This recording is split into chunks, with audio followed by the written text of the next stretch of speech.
জান, আমি তোমাকে ছাড়া বাঁচবো না, তুমি আমাকে এসে নিয়ে যাও। কেন, কি হয়েছে তোমার? তুমি কান্না করছো কেন? বলো আমাকে, তোমার কি হয়েছে? আমার বিয়ে ঠিক হয়ে গেছে। তোমার বিয়ে? কংগ্রাচুলেশন। তাড়াতাড়ি বলো, কবে তোমার বিয়ে? তোমার বিয়েতে অনেক মজা করব। সামনের রবিবার আমার বিয়ে।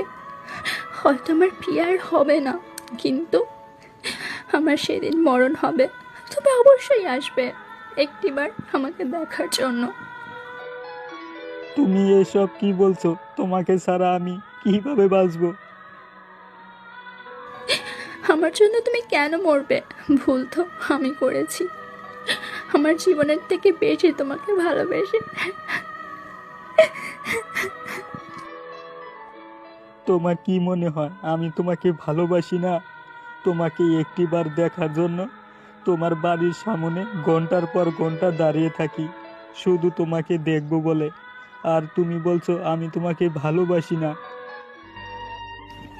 মিস্টার রহিম, ভালোবাসি বললেই ভালোবাসার প্রমাণ হয় না, তার ফিলিংসটাও বুঝতে হয়। মাই ডিয়ার মৌসুমি, তোমার বাবা তোমার বিয়ে ঠিক করেছে। প্রবলেমটা তোমার, আমার না। তোমার বাবাকে বলো একজনকে ভালোবাসি, আমি এই বিয়ে করতে পারবো না।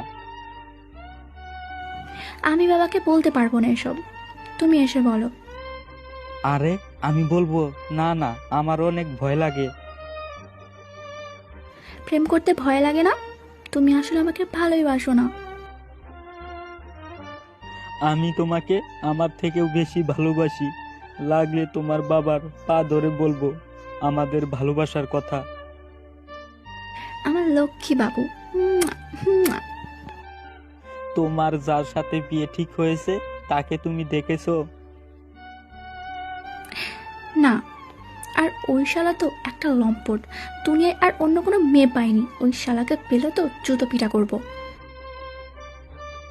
বাবু, ওই ছেলেটা কেউ না, আমি ছিলাম। সামনে রবিবারে আমার সাথে তোমার বিয়ে। বাবু, sorry, sorry sorry sorry sorry sorry. I love you বাবু। মুয়া, মুয়া। পরে কথা বলছি। তোমাকে সারপ্রাইজ দিতে গিয়ে আমি নিজেই তোমার হাতে জুতো পিটানি খেলাম।